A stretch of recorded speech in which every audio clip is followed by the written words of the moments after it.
everybody, welcome to another episode of Waddidit Vlogs. Glad you tuned in, glad you're here, glad everybody came in. Early morning, it's about 9:22 a.m. this morning.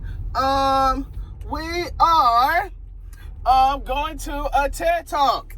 Woo, me and Zan. If y'all remember from, I think, the first episode of the short film, how we had Mackenzie on the show, in the vlog and in the film. She was the second model we took. Pretty girl. Anyway, we are yeah, she does a lot. She her and Zan basically have the same interests, so like in marketing and digital art, you know, that type of thing. So anyway, she is having her own TED Talk in Raleigh. So today, when she told us about it, it was all like, let us know, and we're gonna come and support it, blah blah blah blah. And Zan is here for the weekend, and we are going to that.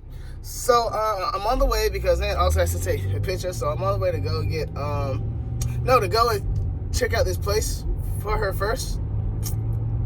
And I'm trying to remember the short way, but I think it's this way I can go. Something like that. And then I'm going to go and get our food. We'll probably be a little late. It's 9:23. I could have woke up a little bit earlier, but also I had to make tea. If you can't tell by my voice, great. But I have a slight cold. Slight. It's not that much of a cold, but it's like slight. As in like something is in my throat. Whatever it is, I have no freaking idea. But it needs to come out. Because this, I don't want to do all day. Nor do I really feel like wearing a mask, but I might wear one just for the sake of... and I don't know, that depends on my mood. So anyway, I'm going to check out this place, and then I'm going to go get our food from Chick-fil-A. And then I'm going to go get Zan. She lives a meter from Chick-fil-A, so we're good. And then, yeah, we're going to go and head on in there. All right, guys, so I'm in Chick-fil-A.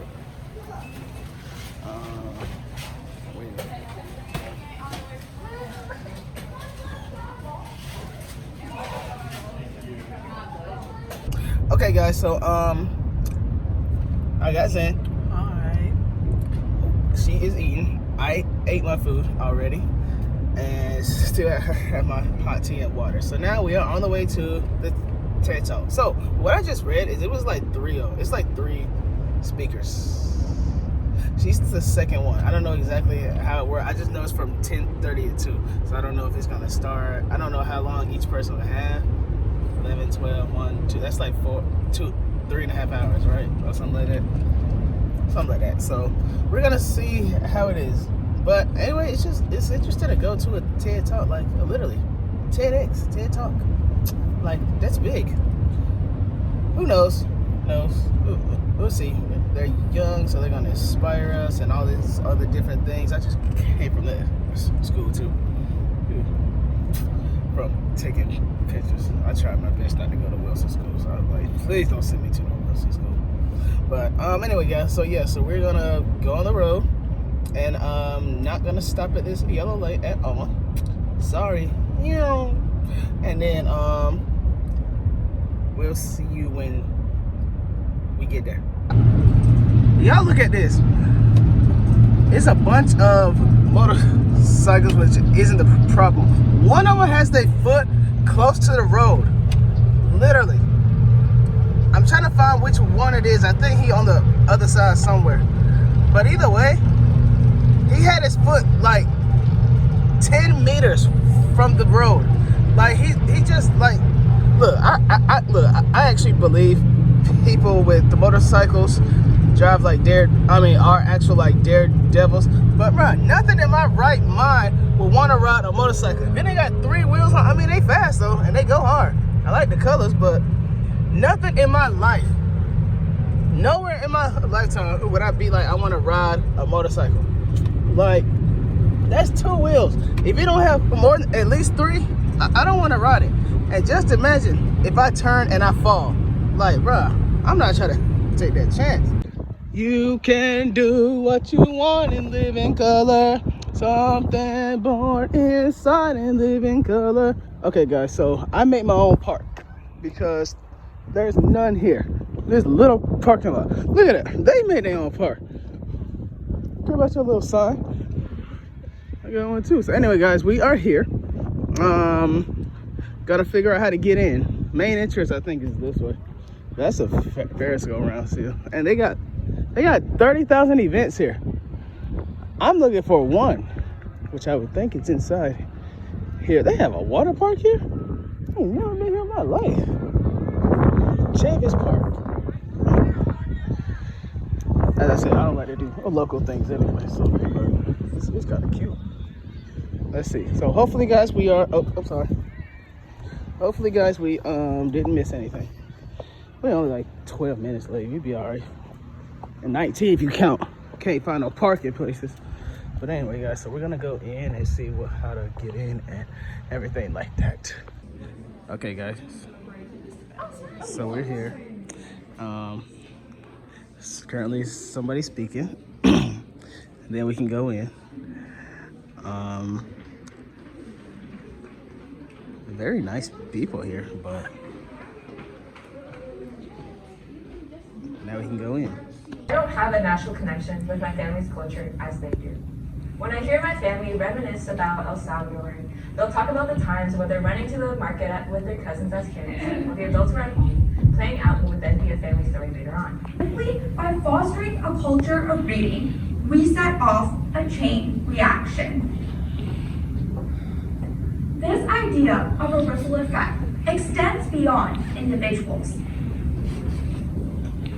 Literacy is one of the most powerful tools for breaking generational poverty and creating equity across cultures and economies.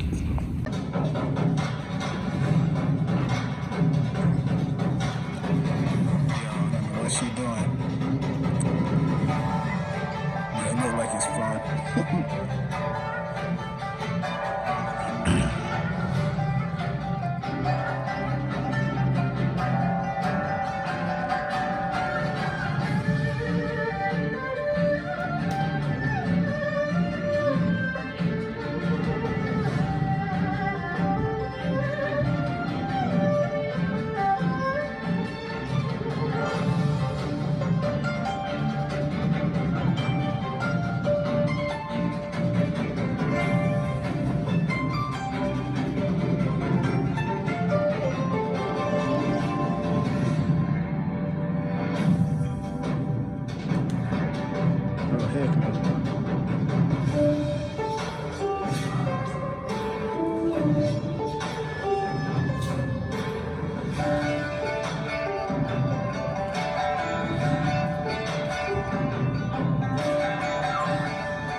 social relationships, and overall well-being. So thinking about all of this, I immersed myself into mental health stories on the internet, but I couldn't find many. Finding stories on youth mental health was even harder. So what's blocking these stories? And I found out after talking to my close friends about their mental health experiences and reflecting on my own, it's the stigma. It's blocking all of these inspiring, moving mental health stories and preventing them from reaching the world. Think about it. Most people get stigmatized for something half the world experiences. But this isn't just external. A study showed that half of adults associate mental health with shame. And this is the biggest obstacle to overcome. Facing personal shame and restriction regarding mental health poses different challenges entirely. Okay guys, so they're doing like an intermission thing. for like 15 minutes, really like 12. So Mackenzie goes on last. So we just here chilling for a couple minutes and then go from there.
Okay, y'all, so Mackenzie's next.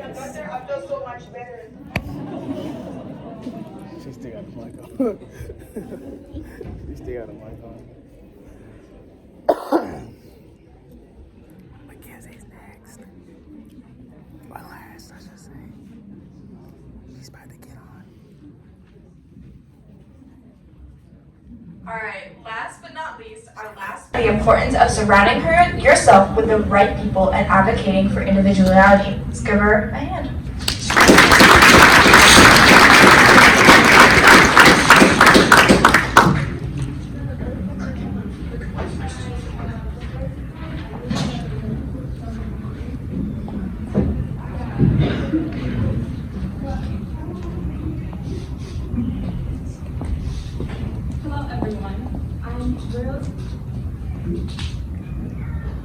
Hello everyone, I'm thrilled to be able to share my testimony of being a white swan in a black pond. Well, let's start with the obvious. I'm not a swan and my ponds, they don't even have water. This is about something much deeper. This is about finding my place in a community, finding my tribe, finding my pond. This is about belonging. But belonging isn't as simple as just showing up. It's like having lunch on the first day of school. It's a forced social gathering where everyone already seems to have their people. I hovered near groups, laughing at jokes that didn't quite land, nodding along in conversations I wasn't really a part of. It wasn't that anyone was rude, it was just obvious. I was there, but not really there. I've tried blending in before, changing the way I dress, the way I talk, even the way I react to things. Pond after pond, I kept adjusting, hoping that this time I'd feel at home. I felt like a puzzle, constantly reshaped to fit a frame that was never meant for me. I walked away from conversations, replaying every single moment, wondering if I had said the wrong thing, if my laugh was too much. And the truth is, I just was not the right fit. I never would be. No matter how hard I tried, the more I searched for belonging, the more I felt like I was losing pieces of myself. You will never belong if you betray yourself to fit in. Brene Brown. I didn't understand this at first. I thought belonging meant becoming whatever the group needed me to be. But I slowly started to learn that's not what it is. I felt a piece of me fading every time I was in that room and my authentic self was outside waiting for me. Each community has its own way of thinking, its own traditions, its own color. When we don't quite match, you feel it. Sometimes it's subtle, a lingering glance, an awkward pause. Other times it's more obvious, being left out of conversations or even plans. At some point you start to wonder, is it me? Am I the problem? I'm not alone in this. 1 in 3 people feel like they don't belong in their workplace or social circles. It's strange, isn't it? We live in a world that preaches authenticity, but rewards conformity. We're told to be ourselves, but only if that self is something everyone else can easily digest. For the longest time, I believed that if I just kept searching, I'd find the perfect pond, the one where I finally belonged. But the more I searched, the more I realized something. It wasn't just about finding the perfect pond. It was about making sure I didn't continue to lose myself in the process. A great mentor once told me, do what you have to do to protect yourself. At the end of the day, the road keeps spinning. That's when I learned the true meaning of boundaries. I used to think of them as walls, something that kept people out, but I learned that they're more like a compass guiding me towards who and what truly fits me. At first, setting boundaries felt unnatural. And I remember the first time I said no to something that didn't quite fit, my heart slowed down, the room became silent, but as soon as I did, I felt lighter. I realized that every time I was saying yes to something that drained me, I was saying no to myself. It took time, but I learned to listen to that quiet feeling, the feeling of protecting my peace. Boundaries aren't meant for pushing people away. They're about protecting yourself, reminding others, and more importantly, myself, of what I will and won't accept. They help define my limits and communicate what I deserve. Setting boundaries can make others uncomfortable because it requires you to stand firm when they want you to bend. It means no. No to people who compare me to my past as if I hadn't grown. No to being measured against others as if my journey isn't my own. No to shrinking myself just to make other people comfortable. No is a full sentence. I've come to understand that the right people will respect your boundaries. They don't keep the right people out, they keep the wrong energy from getting in, and they're powerful. People with clear personal boundaries are 80% more likely to feel a sense of belonging and self-respect. But here's the thing, when you say no, you're also making room for a yes. And I realize the more I say no to what doesn't serve me, the more I say yes to what does. Yes to my own path, even if it looks different from everyone else's. Yes to becoming the person. Yes to being the person I'm becoming, not the person others are leaving me as. Yes to creating spaces where I can be fully unapologetically myself. It's powerful to realize that our sense of belonging can be greater than our level of self-acceptance. I needed to learn to accept myself first before expecting others to. Setting boundaries is a part of that self-acceptance. It's about making sure I'm not giving pieces of myself away just to fit in. I'm still looking for my tribe, but maybe I've been limiting my search. What if instead of a pond, I should be looking for rivers, lakes, or even oceans? The possibilities are endless. Maybe, just maybe, I'm the tribe others want to be a part of. Instead of waiting for the perfect fit, I started creating spaces where authenticity is the only requirement.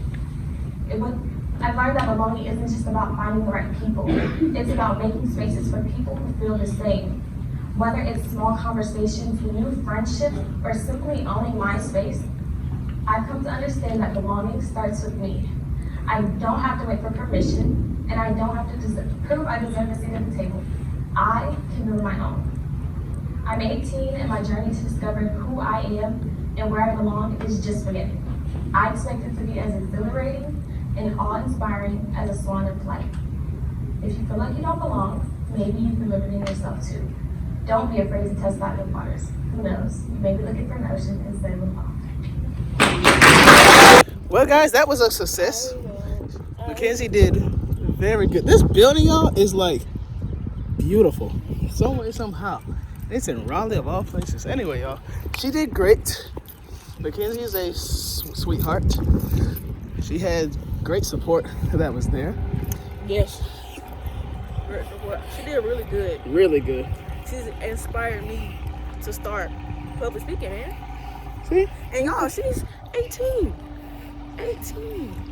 Anybody can inspire you. It don't matter what age. Right. Anybody. So, and let that be a lesson once y'all actually go and watch it or rewind back and watch it. So, yeah, that was cool. It was nice. I like that. And this is not her first, her last stage, I guess is what I should say. Sometimes I don't get how they say it. I forgot now. But anyway, guys, that's kind of the end of this. Just for the sake of that's it. Unless something else goes on this day. So thank you for tuning in. Not too long of a vlog this time, but do the same thing you always do. Tune in next week and blah blah blah. This, that, and the third. And remember, stay hydrated to the motherfucking money. Woo!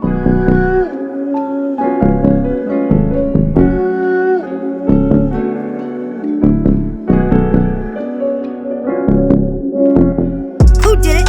Why did it? Who did it? Why did it?